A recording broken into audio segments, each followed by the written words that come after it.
Persib Bandung mampu mengalahkan sang pemuncak klasemen sementara BRI Liga 1 2021 Bayangkara FC dengan skor 0-2 di Stadion Muhammad Subroto, Magelang pada Sabtu 16 Oktober 2021 pukul 20.30 waktu Indonesia Barat. Namun bukan cuma skor yang menjadi perhatian, ternyata di laga ini pun terdapat fakta-fakta unik yang menyelimutinya. Termasuk salah satunya adalah insiden di akhir laga antara ofisial Bayangkara FC dengan pelatih Persib Robert Reynalbert. Lalu, fakta apa saja itu kita akan bedah bersama. Hai Rio Hotspot Lovers, inilah Rio Hotspot edisi kali ini.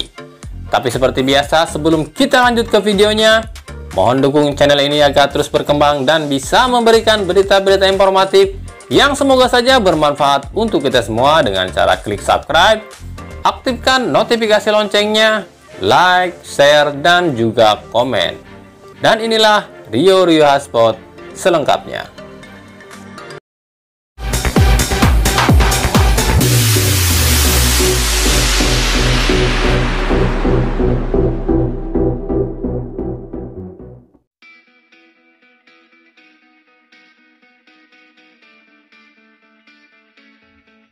Gol Febri Haryadi di menit ke-18 menjadi gol pertamanya musim ini. Febri sudah lama absen mencetak gol untuk Persib di ajang Liga.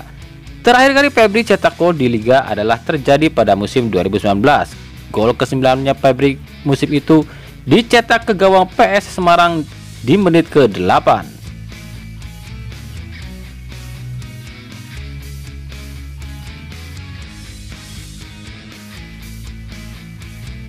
Meskipun memenangkan laga kontra Bayangkara FC, ternyata Bobotoh masih kurang puas dengan performa Persib. Bobotoh menilai permainan tim Persib sangat buruk. Persib dipaksa bertahan, bahkan di babak kedua Persib nyaris tak memegang bola. Hal ini dianggap kemunduran oleh pihak Bobotoh.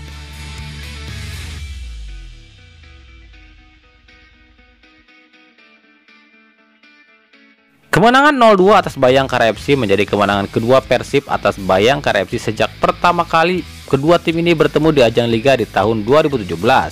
Persib pertama kali bisa mengalahkan Bayangkara terjadi pada musim 2018, di mana kala itu Persib menang 1-2 atas Bayangkara FC. Selebihnya Persib hanya menuai 2 kali imbang dan 3 kali kalah.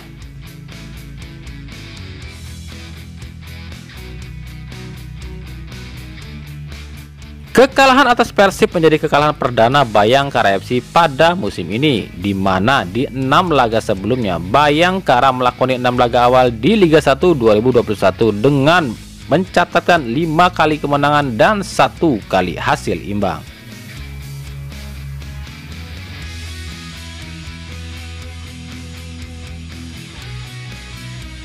Kegagalan Ezekiel Duasel mencetak gol melalui titik penalti ke gawang Teja Pakualam menjadi kegagalan kedua Ezekiel di musim ini dalam mengeksekusi penalti.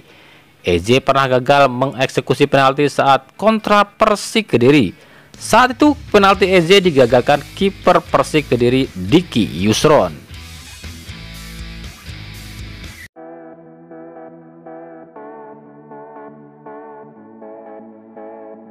Satu-satunya pemain yang tak mendapatkan sentuhan bola pada laga kali ini adalah bek kanan Persib Mario Jardel. Jardel yang dimasukkan di penghujung babak kedua menggantikan Hen tak sempat melakukan sentuhan bola karena 1 menit berselang laga pun usai.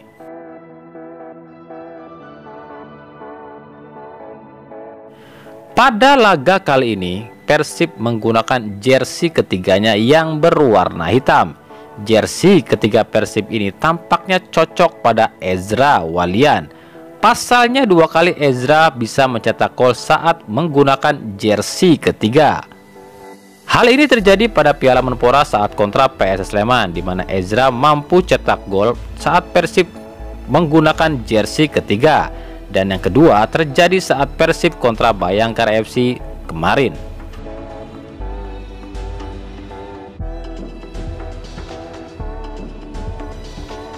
Dipercaya menjadi kiper utama sejak pekan keempat, Teja membuktikan kualitasnya saat kontra Bayangkara FC. tercatat Teja melakukan 8 kali penyelamatan termasuk saat menggagalkan penalti EJCL 2-0. Teja pun dinobatkan sebagai man of the match pada laga ini. Selain Teja, nama Deddy Kusnandar pun menjadi sorotan. Menggantikan posisi Maklok, lini tengah Persib yang dikomandoi oleh Deddy Kusnandar dan Basim Rashid tampak lebih solid. Tercatat 6 kali Deddy mampu menetralisir serangan Bayangkara. Kinerja Deddy pun diacungi jempol oleh pelatih Robert Rene Albert.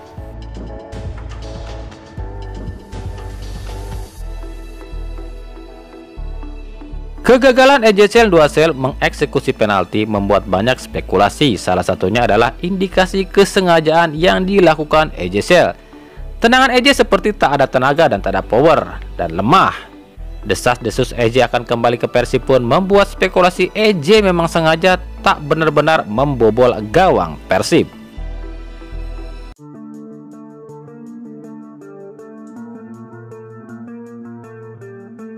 Dan hal yang menjadi sorotan utama adalah adanya insiden usai laga antara ofisial Bayangkara FC dengan pelatih Persib Robert Rene Albert.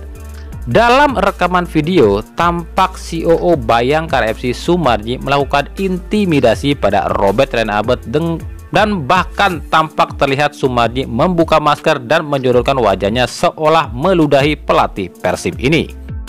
Tindakan ini sangat disayangkan oleh banyak pihak, apalagi posisi Sumarji yang juga sebagai anggota kepolisian, tepatnya menjabat sebagai Dirlantas Polda Bengkulu ini, sedikit mencoreng citra kepolisian Republik Indonesia. Seorang pengamat sepak bola dan juga aktivis COVID-19 Dr. Tirta menyayangkan aksi ini. Menurutnya tak pantas seorang anggota kepolisian melakukan tindakan tersebut. Ia pun menyarankan agar Rene Albert segera melakukan PCR untuk menghindari hal-hal yang tak diinginkan. Sementara untuk Sumarji, Dr. Tirta menyarankan agar kepolisian mengusut kasus ini dan menindak tegas Sumarji. Menurut pengakuan pihak Bayangkara FC melalui pelatih Paul Munster, hal ini terjadi karena dipicu emosi lantaran tuduhan pelatih Persib yang menganggap Bayangkara FC melakukan match fixing atau bermain dengan wasit. Hal ini terjadi saat Bayangkara mendapatkan penalti dan menurut Paul Munster, saat itu pelatih Robert Rene Albert mengatakan, "I see now you play with referee," yang artinya saya tahu sekarang kalian ada main dengan wasit. Hal ini yang membuat kubu Bayangkara panas dan emosi. Berikut pernyataan Paul Munster usai laga. "Dalam pertandingan, saya sebagai pelatih dan tim pelatih yang ada di bangku cadangan seharusnya fokus terhadap laga. Namun banyak sekali terdengar provokasi yang menuduh kami bermain dengan wasit. Tuduhan itu tidak enak didengar dan membuat marah. Akhirnya setelah pertandingan harus ada konsekuensi dari yang terjadi. Itulah kejadiannya. Tuduhan tanpa dasar itu datangnya dari bangku Persib," ujar Paul Munster. Namun pernyataan berbeda diucapkan pelatih Persib Robert Rene Albert. "Saya pikir di dalam ruang ganti habis bertanding, kemudian suasana sedikit panas karena kami habis melakukan pertandingan. Dan apa yang terjadi di lapangan biasanya sudah selesai. Kami bisa jadi teman setelah laga, seperti berjabat tangan dan merangkul. Kembali dari apa yang kami buat dari laga. Kondisi ini karena semua sama-sama punya keinginan dan tentu tidak mudah ditanggapi atau dimengerti," ujar Robert Rene Albert. Entah siapa yang benar, namun kabarnya hal ini telah terselesaikan. Namun demikian, Komisi Disiplin PSSI tengah menyelidiki hal ini. Jikapun benar ucapan pihak Bayangkara FC yang menyebutkan pihak Persib menuduh mereka, namun tindakan Sumarji pun tak dibenarkan. Kita lihat apa yang akan dilakukan oleh polisi dan PSSI. Nah, itulah tadi beberapa fakta yang terjadi di pertandingan antara Bayangkara FC kontra Persib Bandung. Jika ada berita yang kurang tepat di berita ini, kami harap dimaklumi. Karena yang kami sampaikan dan kami tampilkan berdasarkan data yang ada dari seluruh pencari berita di Indonesia. Dan ikuti terus berita seputar sepak bola khususnya Liga Indonesia dan pernak-perniknya hanya di Rio Hotspot. Terima kasih telah menyaksikan video ini dan mengunjungi channel ini. Kritik dan saran tetap kami nantikan di kolom komentar atau di media-media sosial kami yang ada di bawah ini.